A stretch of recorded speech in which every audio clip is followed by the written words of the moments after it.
Thank you so much. It's my honor, my pleasure to be here to do a little TED Talk for you about something that I'm really passionate about, which is actually textiles, pure and simple. But also I want to talk about some technologies that we can use to better appreciate and conserve some of these wonderful garments and items. So this is a clickbait title, right? This is sensationalized. The last Saree. I have absolutely full confidence that we are not going to see the last Saree today. As we were driving from Ahmedabad, we saw working women in their beautiful outfits, and I'm lost in admiration, and also of our wonderful speakers.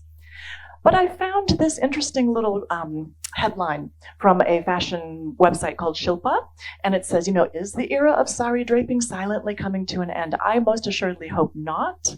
And I wonder how many people here on a daily basis or a monthly basis wear these garments. We can talk about this after the talk. But this is just to give you this idea that these are thoughts that people are having. What's happening with our acceptance of ethnic wear? So I want to just bring in front of you this interesting image. This is one of the earliest representations of some kind of draped garment. This is from 200 to 100 BCE from Bengal. So this is the amount of cultural heritage we're talking about, hundreds of thousands of years old. But what today's agenda is a thought experiment, really. I want to see how we can consider moving from appropriation to appreciation to conservation via comprehension, and with a little help from technology. And I have a little demo that I'd like to show you. What's at stake? What's at stake?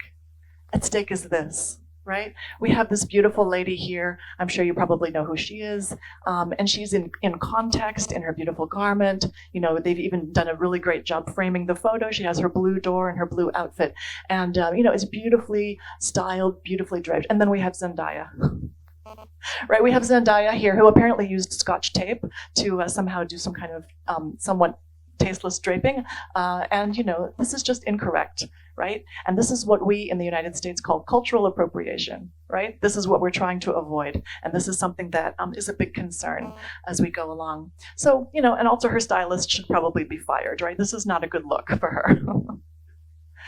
But I actually am looking at modern ways to continue to keep these traditions alive, right? This is not even my heritage. I'm Irish, German, British, so I'm an American, and I'm looking for, meaningful ways to preserve heritage any way we can. So again, moving from appropriation to appreciation, comprehension, in today's AI-driven culture, what does that mean?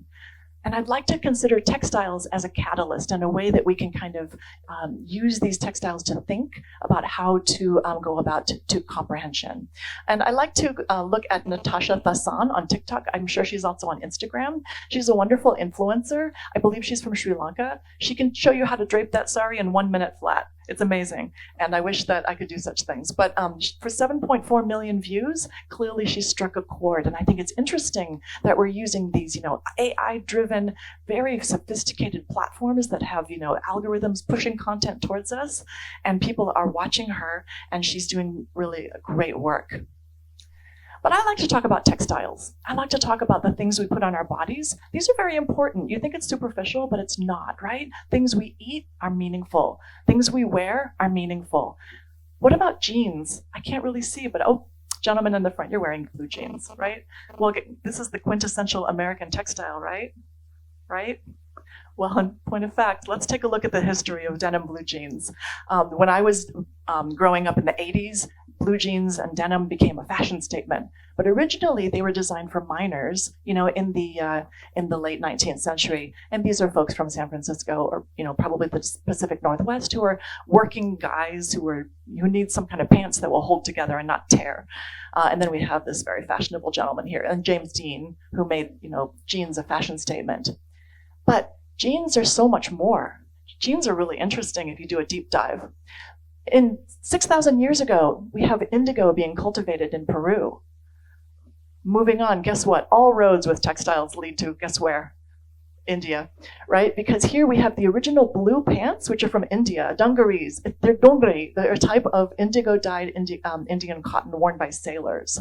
Whenever you have clothing that's worn by sailors, it's going to quickly go around the world and people are going to get enthusiastic because they're comfortable and they're great for working. That's a hard job, right?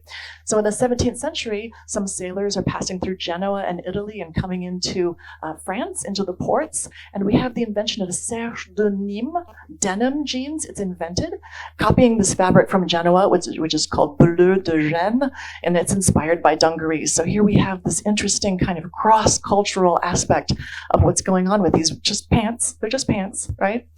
But none of this would have been possible without, guess what? In the 17th through the 19th century, in America, our very ugly tradition of slavery and plantations. They're growing indigo, they're growing cotton, they're sending it to the north for the mills.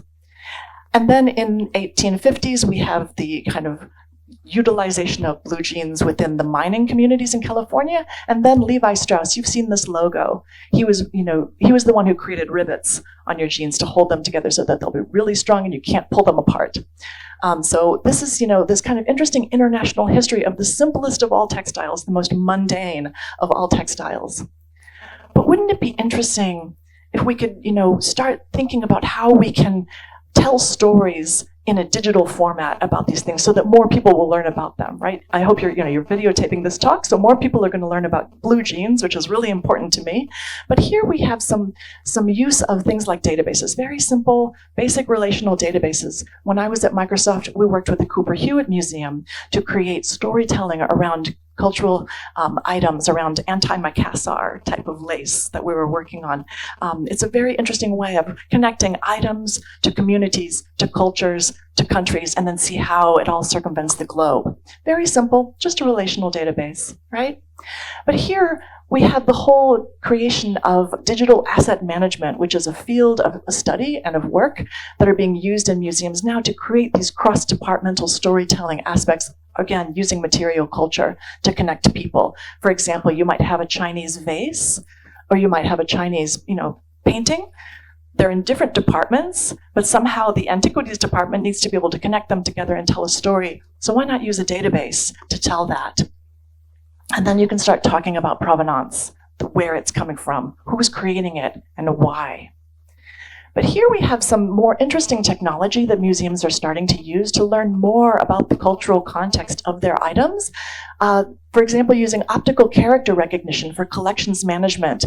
This is taking a little sample from a botanical collection, using OCR to read those labels, putting it in your nice relational database, and then you have metadata that this item was collected here by this person for this reason and stored here and what date. Then you can start making connections and telling stories just by digitizing your collections.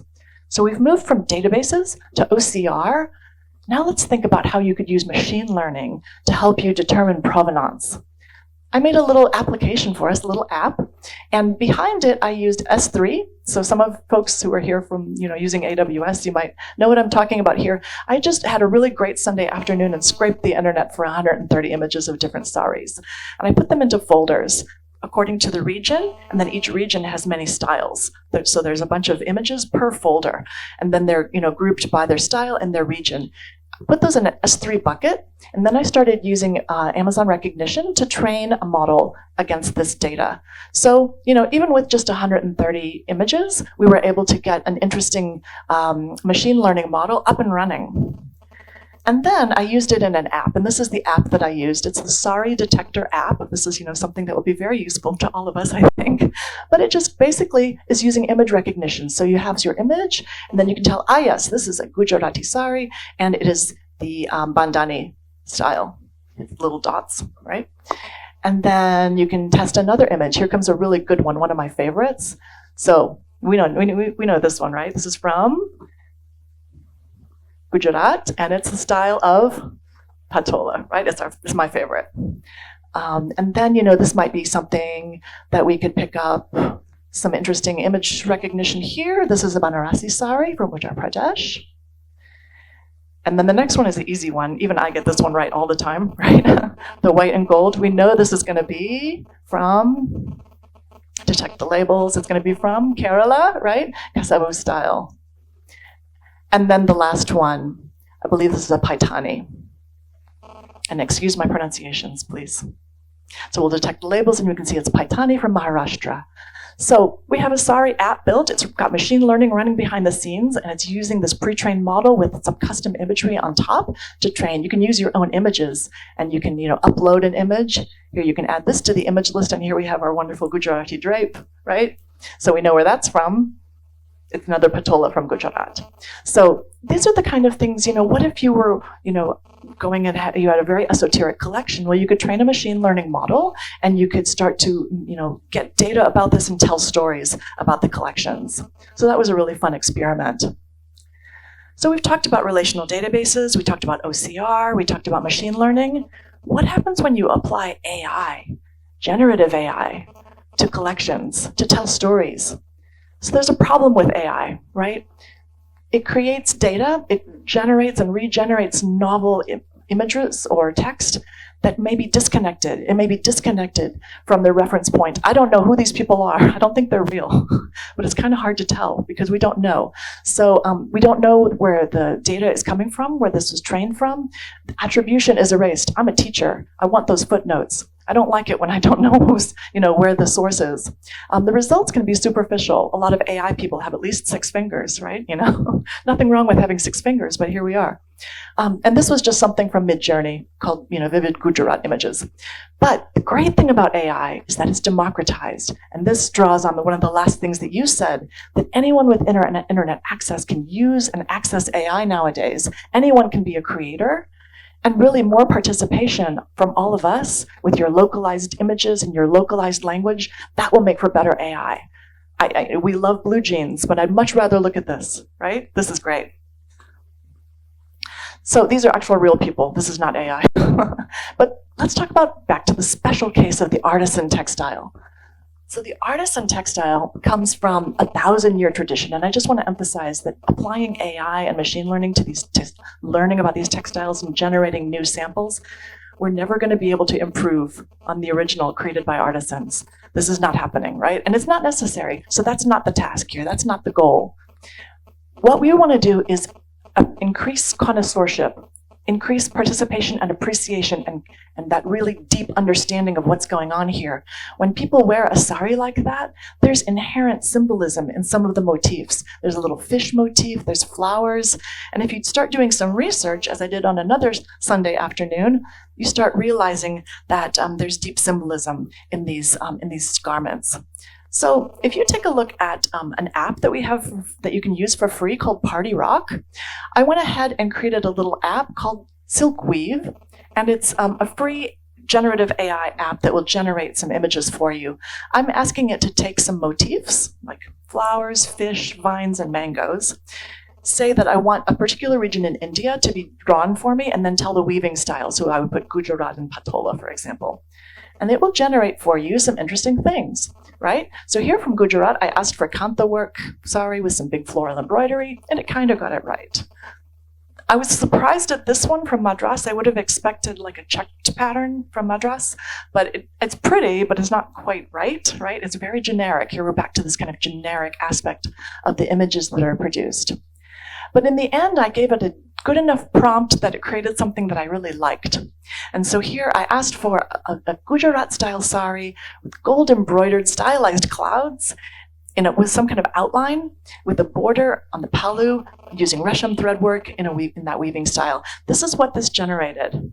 And then I had it done. So this is the world's first AI-generated sari.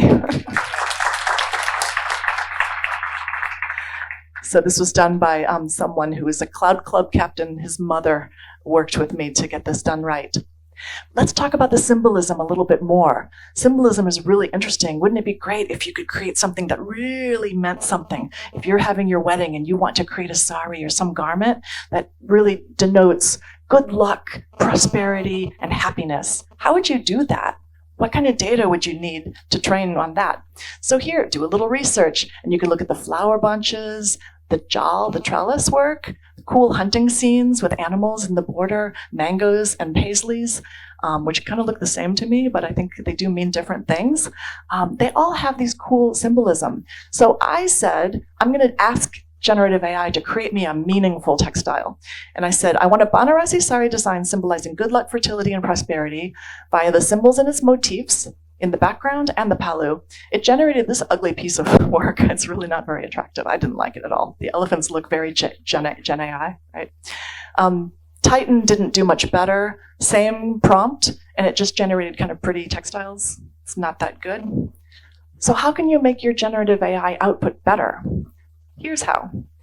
Use knowledge bases. So here's where you can really kind of push your generative AI to give you better results. And you can use knowledge bases in a product that we have called Bedrock. I can demo it later. But you're going to connect your large language model to vetted sources. I love this. Please, let's get some sources in here. And we can say, because it doesn't know, it's never been trained on this data. So you can say, I want it to look at this website and then get me a much better prompt. That actually worked. So here, by syncing a source to my LLM, I had a really nice prompt generated for me with footnotes. So to generate a Banarasi design symbolizing prosperity, good luck, and fertility, you were going to use mango, floral jal, paisley. You can add some flowers and maybe some bulbul birds, which I didn't even know about. So that's a new thing. So that's very cool. That's a great prompt. Now that's a good prompt. And with that great prompt, you can make better generative AI imagery. So this is a little bit better. I still don't love it, but it's not too bad. So I pushed in the prompt and it generated this information, giving me a mango motif intertwined with paisley and silver and gold sari work, and the palu and floral jal as a background image. To cover the whole sari, there's some bulbul birds in there at the border, if you can kind of see them. And anyway, it's not perfect. It's a little bit better, and it's a little more meaningful. And so what I'd like to just end my talk with is this encouragement to zoom in and use these new technologies, such as enhanced AI and machine learning, to just look deeper, just in general, look deeper, and generate meaningful assets, better informed by real cultural heritage, so that we can conserve these traditions, whatever you choose to conserve. So that's it from me, and I really appreciate it. Please stay in touch, and I'd love to know what you thought of this TED Talk. So thank you so much.